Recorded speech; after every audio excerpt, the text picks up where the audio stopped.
Hello students, नए school session में आप सभी का स्वागत है।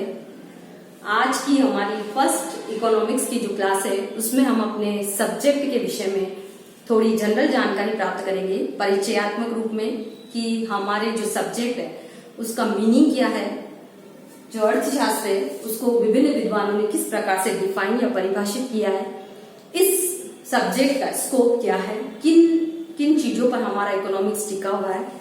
आज के वीडियो में हम ये सारी चर्चाएं करेंगे।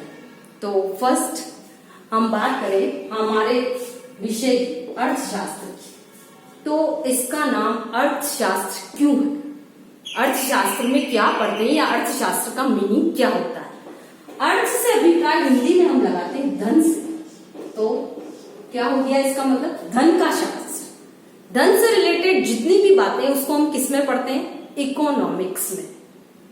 धन से रिलेटेड जितनी भी बातें, हम जितनी भी क्रियाएं कर रहे हैं, मैं पढ़ा रही हूं, आप पढ़ रहे हैं, दुनिया में इतनी जो गतिविधियां हो रही है, जितने भी क्रियाकलाप हो रहे हैं, उनका मुख्य उद्देश्य क्या है, धनोपार्जन करना।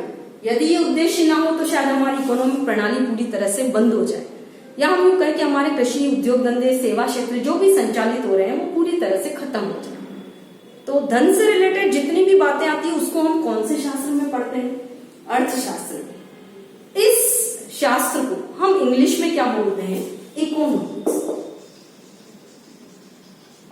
इसकी उत्पत्ति जो है ग्रीक भाषा के दो वर्ड से हम मानते हैं, ग्रीक भाषा के दो शब्दों से इकोनॉमिक्स की उत्पत्ति है। एक तो है ओइक्यू, ओइक्यू जिसका अभिप्राय लेते हैं हम गढ़ संबंध, और दूसरा जो वर्ड है वो है नोमस। नोमस का अभिप्राय मैनेजमेंट या प्रबंध।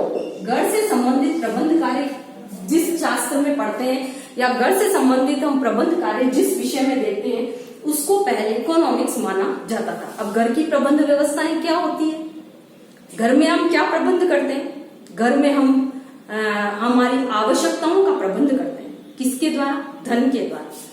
तो धन तो हमारे पास होता है कम मात्रा में, लेकिन हमारी आवश्यकताएं जो है वो है अनलिमिटेड, असीमित मात्रा में। तो इन सीमित साधनों से असीमित आवश्यकताओं को पूरा करने के लिए हमें मैनेजमेंट करना होता है। हमें डिसाइड करना होता है कि पहले हम कौन सी आवश्यकता पूरी करेंगे, तत्पश्चात कौन सी और उसके बाद कौन सी। प्राथमिकताएं हमें तय करनी होती, तभी हम निर्णय कर पाते हैं कि हम अपने सीमित साधन से असीमित आवश्यकताओं को पूरा कैसे करेंगे। तो सीमित साधनों से असीमित आवश्यकताओं को पूरा करने की या उनकी प्रबंध व्यवस्था करने का तरीका हमें कौन सिखाता है, इकोनॉमिक्स। ये जो कार्य हमें कौन सिखाता है, इकोनॉमिक्स। इकोनॉमिक्स में हम पढ़ते हैं कि सीमित साधनों के बीच रहते हुए असीमित आवश्यकताओं को पूरा करने के लिए हम जो भी काम करते हैं वो कैसे होंगे, या हम अपने लाभ को अधिकतम करने के लिए किन नियमों और सिद्धांतों का आचरण करेंगे, उनको पढ़ाने वाला या पढ़ते हम जिस विज्ञान में है या जिस सब्जेक्ट में है उसको हम कहते हैं इकोनॉमिक्स। ये तो एक जनरल मीनिंग हुआ कि धन से रिलेटेड बातें हम जिस विषय में पढ़ेंगे उसको कहेंगे इकोनॉमिक्स। और इकोनॉमिक्स हमें प्रबंध का तरीका बताता है कि सीमित साधनों के बीच रहते हुए हम अपनी असीमित आवश्यकताओं को कैसे पूरा करें। लेकिन अलग अलग जो विद्वान हुए हैं उन्होंने इकोनॉमिक्स को अलग अलग प्रकार से परिभाषित किया है। अब हम इसकी विभिन्न जो परिभाषाएं हैं उनका अध्ययन करेंगे। परिभाषाएं किन किन विद्वानों ने दी और उनको किस किस आधार पर क्रिटिसाइज करके नई परिभाषाएं सामने आई। सबसे पहली जो परिभाषा है हमारी परिभाषा, इकोनॉमिक्स की परिभाषा है पहला, धन केंद्रित। अर्थशास्त्र का जनक मानते हैं हम एडम स्मिथ को, धन केंद्रित परिभाषा। उन्होंने एक पुस्तक लिखी थी 1776 में, वेल्थ ऑफ नेशन।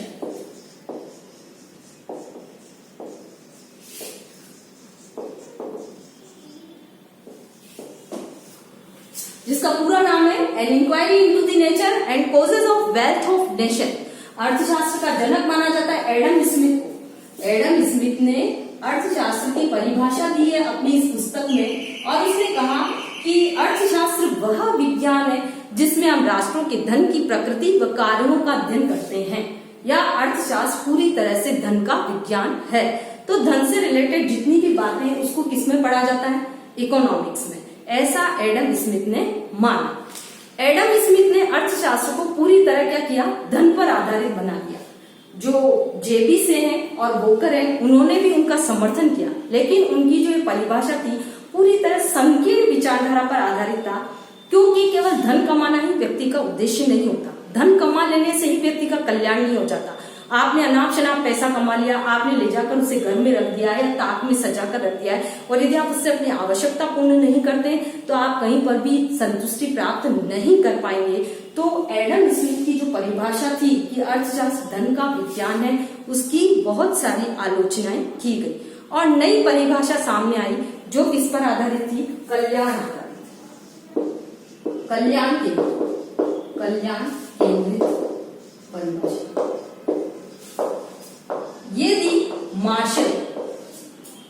मार्शल ने आलोचना की थी एडम स्मिथ की, और उसने कहा था कि व्यक्ति का उद्देश्य केवल धन कमाना नहीं होता, वरन उसके द्वारा वो कल्याण प्राप्त करना चाहता है। अपनी अधिकतम आवश्यकताओं को पूरा करते हुए या अधिकतम सुख सुविधाएं प्राप्त करते हुए अपने कल्याण को अधिकतम करने के लिए कार्य करता है। तो हम अर्थशास्त्र में ये पढ़ते हैं कि जीवन के साधारण व्यवसाय में अर्थशास्त्र में हम उन व्यक्तिगत और सामाजिक क्रियाओं का अध्ययन करते हैं जो कल्याण प्राप्ति के लिए भौतिक साधन सुविधाओं की प्राप्ति और उनके प्रयोग से संबंध रखती है। तो एडम स्मिथ ने तो अर्थशास्त्र की पूरी परिभाषा को किस पर केंद्रित कर दिया? कि धन पर। धन कमाना व्यक्ति का उद्देश्य, ये इनके प्रकार धन कमाइए। धन से रिलेटेड जितनी बातें उसको हम किस में पढ़ते हैं? इकोनॉमिक्स में। मार्शल ने उनकी आलोचना की और कहा कि हमारा उद्देश्य केवल धन कमाना नहीं है, वरन हम उस धन के प्रयोग से कल्याण को कैसे अधिकतम करें, ये भी हमारा उद्देश्य होता है। तो कल्याण करने के लिए व्यक्ति जो भी क्रियाकलाप करता है या कल्याण प्राप्ति के लिए व्यक्ति जो भी क्रियाएं करेगा, चाहे वो व्यक्तिगत रूप में करे या सामाजिक रूप में रहकर करे, हम इसमें उन चीजों का परीक्षण करते हैं जो भौतिक साधन सुविधाओं की प्राप्ति और उनके प्रयोग के साथ संबंधित होती है। फिर मार्शल की परिभाषा का जो समर्थन है वो भी पीगू के द्वारा किया गया और उसने भी इसको पूरी तरह कल्याण केंद्रित बना दिया, लेकिन इनकी परिभाषाओं की भी आलोचनाएं हुई और तीसरे प्रकार की परिभाषाएं सामने आई जिसमें अर्थशास्त्र को सीमितता आधारित परिभाषाएं दी गई या दुर्लभता केंद्रित या सीमितता केंद्रित परिभाषाएं हम कह सकते हैं। दुर्लभता केंद्रित रॉबिन्स ने दी ये परिभाषा। मार्शल की आलोचना की उन्होंने और उन्होंने कहा कि कल्याण प्राप्ति के लिए हमारी असीमित आवश्यकताओं का संतुष्ट होना जरूरी है और जब हमारी असीमित आवश्यकताएं संतुष्ट होगी तभी हमें कल्याण की प्राप्ति होगी। लेकिन उन्होंने यह नहीं बताया कि उन असीमित आवश्यकताओं को पूरा करने वाला जो साधन है वो सीमित मात्रा में है। तो उनकी परिभाषाओं की आलोचनाएं हुई और दुर्लभता केंद्रित परिभाषाएं रॉबिन्स के द्वारा दी गई। रॉबिन्स ने 1932 में अपनी एक पुस्तक लिखी, an essay on the nature and significance of economic science. उन्होंने 1932 में जो अपनी पुस्तक लिखी उसमें उन्होंने बताया कि जो साधन है वो तो कैसे है? सीमित। साधन तो है सीमित और हमारी जो आवश्यकताएं हैं वो कैसी है? अनंत। आवश्यकता कैसी? अनंत। इन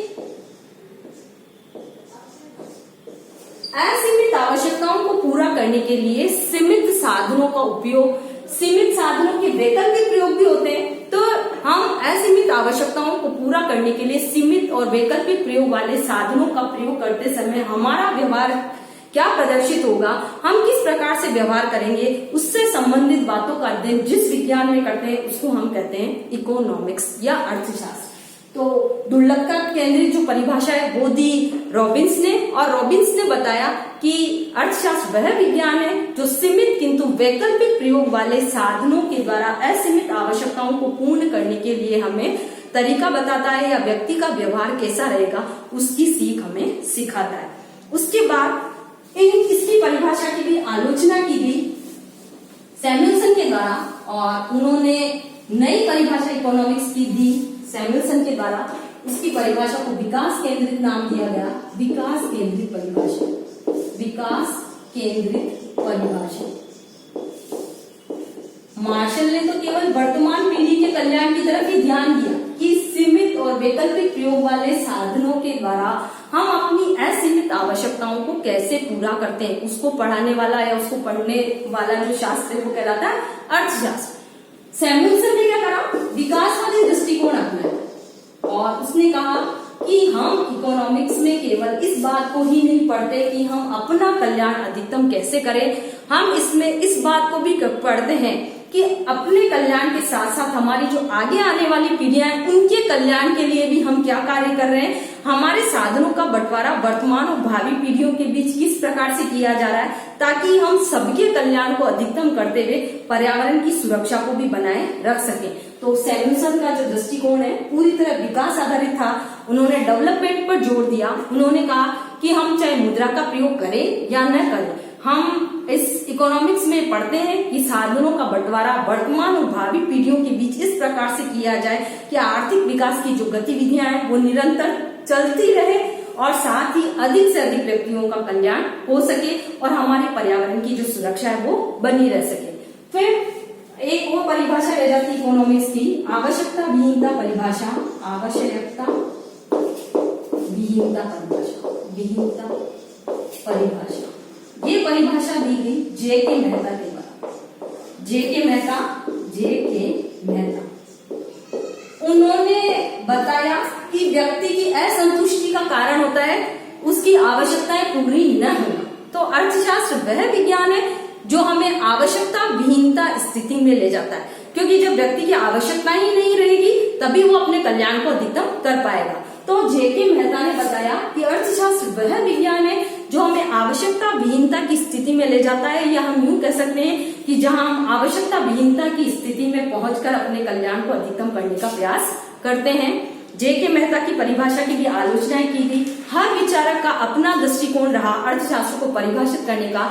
कुल मिलाकर इसका यदि हम सारांश निकालें या सार रूप में बात करें तो हम कह सकते हैं कि हमारा अर्थशास्त्र वह विज्ञान है जो हमें सीमित किंतु वैकल्पिक प्रयोग वाले साधनों के मध्य रहते हुए असीमित आवश्यकताओं को पूरा करने का तरीका बताता है, जिससे हम अपनी अनलिमिटेड वांट्स को पूरा करते हुए अपने कल्याण को अधिकतम कर सकते हैं। अब अर्थशास्त्र की विषय वस्तु या क्षेत्र की बात करेंगे आज के इस वीडियो में। और आशा करती हूँ आपको इसका अर्थ और परिभाषा समझ में आ गई होगी। अब इसका क्षेत्र या विषय सामग्री में हम क्या पढ़ते हैं, इकोनॉमिक्स के क्षेत्र में क्या क्या बातें शामिल की जाती है और उनके अर्थ क्या क्या होते हैं। पहला यदि हम देखें तो वो है उपभोग। अर्थशास्त्र का क्षेत्र किस पर टिका हुआ है, उपभोग पर। आप और मैं, हम सभी उपभोक्ता हैं, क्योंकि हम विभिन्न वस्तुओं और सेवाओं का उपयोग करते हैं। तो उपभोग क्या है, उपभोग को कैसे डिफाइन किया जाए, इसकी परिभाषा कैसे दी जाए। तो किसी भी वस्तु या सेवा का उपयोग क्या कहलाता है, उपभोग।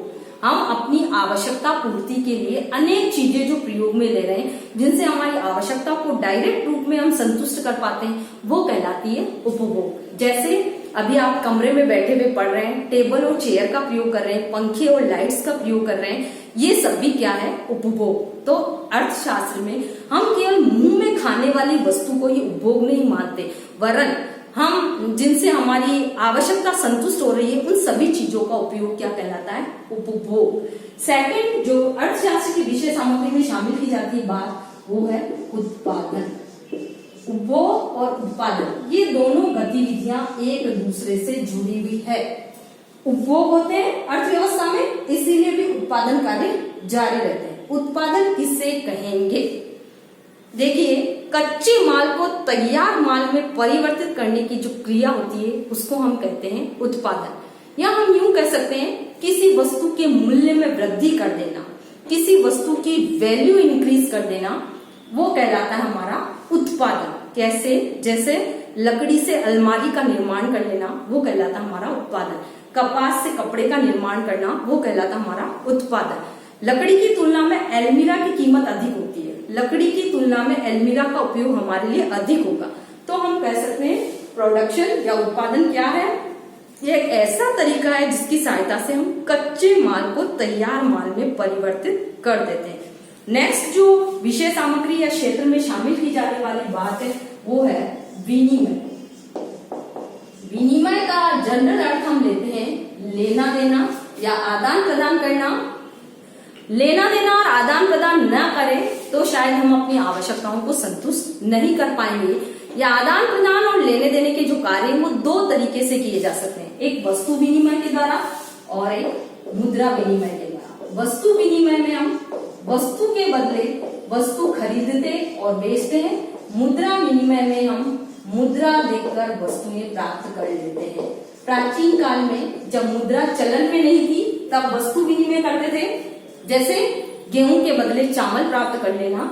ऐसे ही मुद्रा विनिमय में मुद्रा देकर हम बाजार जाते हैं और विभिन्न वस्तुएं और सेवाएं खरीद लाते हैं, तो उसको हम कहेंगे मुद्रा विनिमय। विनिमय में हम विभिन्न चीजों को आपस में लेते देते हैं और ये भी आर्थिक गतिविधियों के अंदर शामिल की जाती है। नेक्स्ट जो हमारा वर्ड आएगा जो इसकी विषय सामग्री में शामिल है वो है वितरण। वितरण डिस्ट्रीब्यूशन कहते हैं जिसको इंग्लिश में। अब डिस्ट्रीब्यूशन या बांटना किसका किया जाता है अर्थशास्त्र में? राष्ट्रीय आय को उत्पादन के विभिन्न साधनों में बांट देने की जो क्रिया है वो कहलाती है वितरण।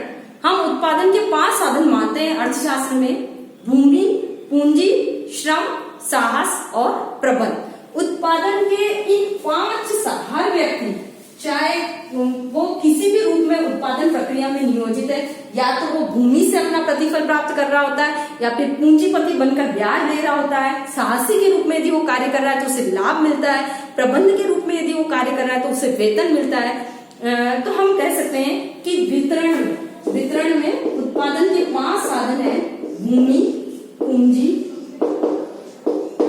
श्रम, साहस और प्रबंध। इन 5 साधनों में से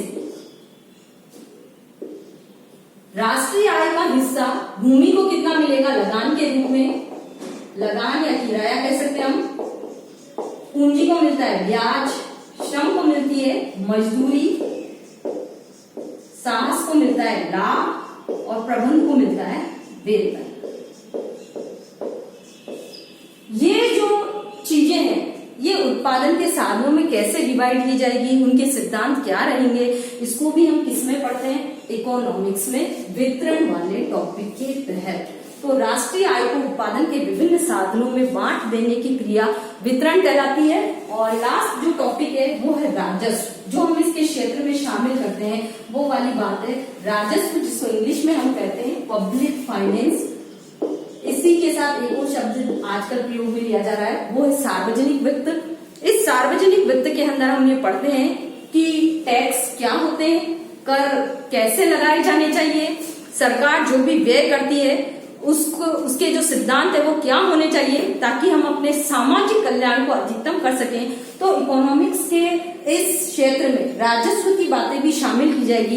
कुल मिलाकर हम ये कह सकते हैं कि हमारे इकोनॉमिक्स की जो विषय सामग्री है वो 5 बातों पर टिकी हुई है: उत्पादन, उपभोग, विनिमय, वितरण और राजस्व। इन सब गतिविधियों से रिलेटेड जितने भी कार्य होंगे वे सब मनी से प्रेरित होंगे। और इस प्रकार मनी से प्रेरित ये जितनी गतिविधियां हैं वो किसमें पढ़ी जाती है? इकोनॉमिक्स में। आज के वीडियो में इतना ही। अगर आपको कोई दिक्कत है तो मेरे व्हाट्सएप नंबर पर कॉल करें। धन्यवाद।